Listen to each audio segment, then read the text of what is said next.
Odia Bible କୁଇଜ୍ର ଏ ବିଶେଷ କାର୍ଯ୍ୟକ୍ରମରେ ଆପଣ ପ୍ରତ୍ୟେକଙ୍କୁ ସ୍ୱାଗତ କରେ।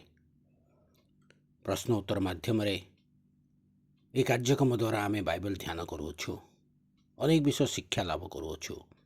ଆପଣମାନଙ୍କୁ ଅନୁରୋଧ କରେ ଅନ୍ୟମାନଙ୍କୁ ଅଂଶୀ କରାନ୍ତୁ, ବିଶେଷରେ ସାନ ସାନ ପିଲାମାନଙ୍କୁ ଯୁବା ଯୁବତୀମାନଙ୍କୁ ଅଂଶୀ କରାନ୍ତୁ, ଯାହାଦ୍ୱାରା ସେମାନେ ବାଇବେଲ ପ୍ରତି ତାଙ୍କର ଆଗ୍ରହ ବୃଦ୍ଧି ପାଇବ।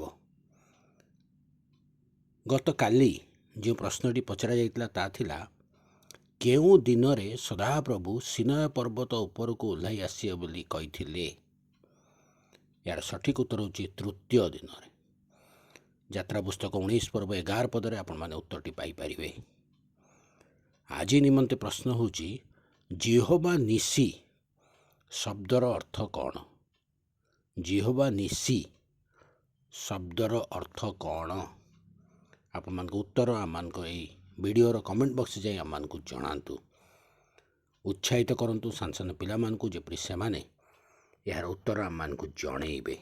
ଧନ୍ୟବାଦ।